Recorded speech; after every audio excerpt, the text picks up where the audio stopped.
السلام علیکم۔ یہ دوسرا پارٹ ہے اسی کا، دوسرے دن کہ یہاں تک پڑھا دیا گیا تھا کہ بہت ہوں گے مغنی نغمے تقلید یورپ کے، مگر بے جوڑ ہوں گے اس لیے بے تال و سم ہوں گے۔ ٹھیک ہے، ہماری اصطلاحوں سے زبان آشنا ہوگی، یعنی ایسے ایسے لفظ استعمال کریں گے جس کو ہماری زبان میں کوئی جگہ نہیں، جو ہماری زبان میں جس کی کوئی ویلیو نہیں، جو ہماری زبان میں بولے ہی نہیں جاتے ہیں۔ جیسے انگلش کے الفاظ دیکھو، ایک دم سچی مثال ہے، آپ لوگ غور کریں گے جب یہ لیکچر آپ سنیں گے، اس کے بعد جب آپ اس کو غور کریں گے کہ پتہ چلا ہندی کے سنگیت ہوا کرتے ہیں، اس کے اندر انگلش کا پتہ نہیں کیا کیا کیا کیا ڈال دیتے ہیں فالتو کا۔ ٹھیک ہے، یہ سب کیا ہے؟ یہی ہے کہ ہماری اصطلاحوں سے زبان آشنا ہوگی کہ ان اصطلاح سے، ان زبان سے ہماری زبان کا کوئی میل نہیں ہوگا۔ لغات مغربی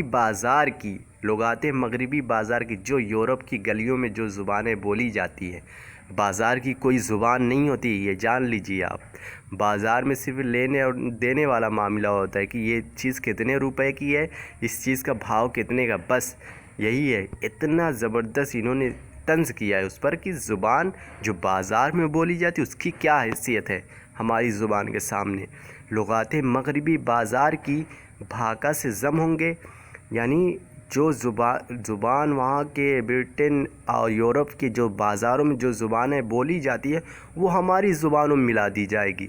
ہماری زبان کی یہ ویلیو رہے گی ہے لوگوں کی نگاہ میں۔ ٹھیک ہے، پھر اس کے بعد کیا ہوگا؟ یہ تو سب تو تماشا تو ہو ہی جائے گا، پھر اس کے بعد بدل جائے گا معیار شرافت۔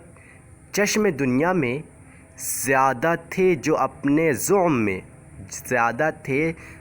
زعم میں وہ سب سے کم ہوں گے۔ بدل جائے گا معیار شرافت۔ لوگ شرافت کی بھاشا کچھ اور سمجھیں گے۔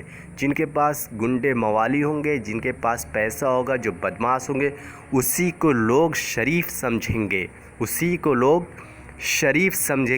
اور جو شخص انتہائی غریب ہوگا، جن کے پاس نہ تو پیسہ ہوگا نہ تو ان کے پاس پراپرٹی ہوگی، اس کو لوگ ذلیل اور گھٹیا سمجھیں گے۔ ٹھیک ہے، یہ بدل جائے گا معیار شرافت، یعنی شرافت، لوگوں کے ذہن و دماغ میں شرافت کی شکل بدل جائے گی۔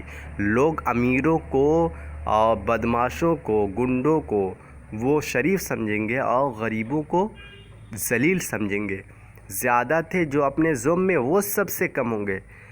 زیادہ تھے جو اپنے زعم میں، جو اپنے آپ کو بہت عزت دار شمار کرتے ہیں کہ ہم بہت عزت دار ہیں، وہ سب سے کم ہوں گے۔ ان کی کوئی حیثیت نہیں ہوگی، وہ گنے چنے لوگ ہوں گے۔ ٹھیک ہے، وہ گنے چنے لوگ ہوں گے۔ آپ لوگوں کو اگر کوئی سوال ہوگا تو آپ سننے کے بعد آپ براہ راست مجھ سے رابطہ کر سکتے ہیں۔ ٹھیک ہے، خاص طور پر اپنے اسکول کے ضیاء الدین خان کہتے ہیں، گزشتہ عظمتوں کے تذکرے بھی رہ نہ جائیں گے، کتابوں ہی میں دفن افسانہ جاہ و حشم ہوں گے۔ گزشتہ عظمتوں کے تذکرے بھی رہ نہ جائیں گے۔ جب انسان ہسٹری پڑھے گا تب نہ کسی کی عظمت کے بارے میں جانے گا۔ آج ہم صرف ایک سیریل تک محدود رہ گئے ہیں۔ ہماری اب یہی حیثیت ہے کہ ہم کتابوں کو چھوڑ کر ایک سیریل کون سا ہے، ارطغرل، یہ سب سیریل، یعنی اب ہم پڑھنا گوارا نہیں کرتے کہ کسی بھی چیز کو پڑھ کر اپنی معلومات میں اضافہ کر لیں۔ ہمارے سامنے جیسی بھی تاریخ موڑ توڑ کر پیش کر دی جائے، ہم اس کو سن کر مطمئن ہو جائیں گے، ارے بھیا اس نے بہت اچھا کیا، ارے بھیا بہت بہادری کی۔ آپ پوری کتاب تو پڑھیے، آپ اسلام جب سے شروع ہوا تب سے پڑھیے، دیکھیے کتنی بہادری کے قصے، اس سے بھی بہت زیادہ بہادری قصے ملیں گے۔ ٹھیک ہے، تو جب نہیں پڑھیں گے تو وہ کتاب، وہ سب عظمتیں، وہ بڑائیاں، وہ بزرگی، وہ بہادری سب ایک کتاب کے اندر دفن ہو جائے گی۔ ٹھیک ہے، گزشتہ عظمتوں کے تذکرے بھی رہ نہ جائیں گے، کتابوں ہی میں دفن افسانہ جاہ و حشم ہوں گے۔ یہ جو عزت، جاہ و جلال، جو بزرگی کی داستان ہے، جو بہادری کی داستان ہے، سب کتابوں کے اندر دفن ہو جائیں گی، کتابوں کے اندر بند رہ جائیں گی۔ پھر اس کے بعد ہے کسی کو اس تغیر کا نہ حس ہوگا نہ غم ہوگا، ہوئے جس ساز سے پیدا اسی کے زیر و بم ہوں گے۔ کہتے ہیں کہ یہ جو تبدیلیاں ہوں گی کوئی سوچنے والا نہیں ہوگا۔ کوئی آج کہتا ہے، بہت کم لوگ ہیں جو احساس دلاتے کہ بھیا غلط کر رہے ہیں آپ۔ کوئی احساس دلانے والا نہیں ہے اس دنیا کے اندر اب۔ ہوئے جس ساز سے پیدا، کسی کو اس تغیر کا نہ حس ہوگا نہ، جب حس ہوگا، جب انسان اس کے بارے میں سوچے گا، جب انسان کو اس کے بارے میں تکلیف ہوگی تبھی نہ وہ دوسرے سے کہے گا۔ جب انسان کو کسی کی گالی اثر ہی نہیں کرے گی، ماں کی گالیاں دیتے ہیں، اگر ان کی گالی اثر ہی نہیں کرے گی وہ تبھی نہ بولے گا، جب اثر کرے گی تبھی نہ بولے گا۔ جب اثر ہی نہیں کرے گی تو وہ کیا بولے گا؟ ٹھیک ہے، وہی اس کی حس ختم ہو گئی، سوچنے والی صلاحیت جو چوٹ پہنچاتی، وہ چوٹ پہنچانے والی صلاحیت ختم ہو گئی ہے۔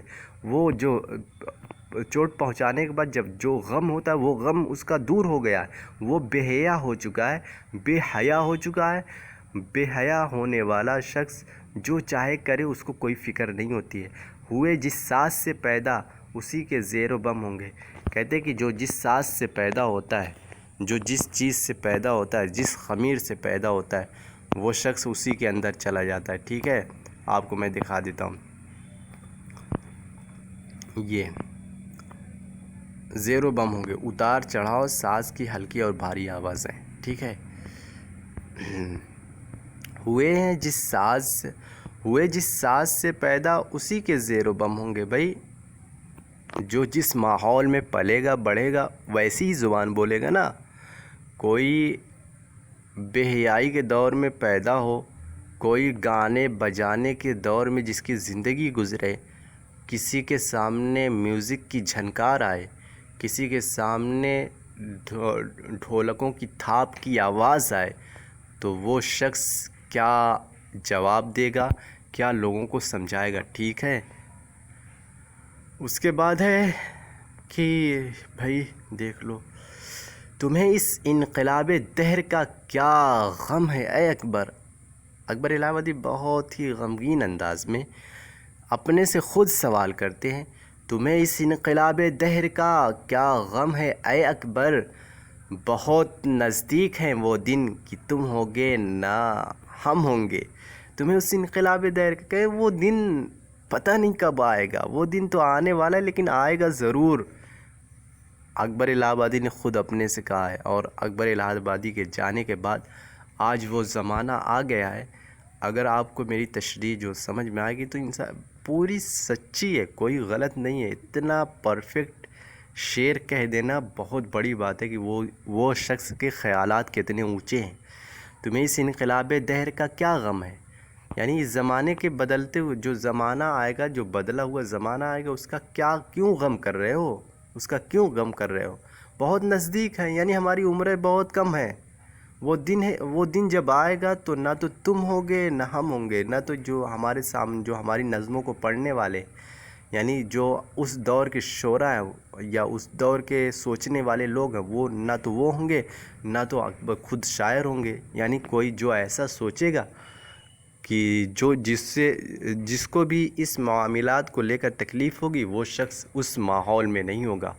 ٹھیک ہے، بس اکبر الہ آبادی کی نظم مکمل ہوئی ہے۔ انشاءاللہ پھر اس کے بعد دوسرا سبق پڑھایا جائے گا۔ ٹھیک ہے، السلام علیکم۔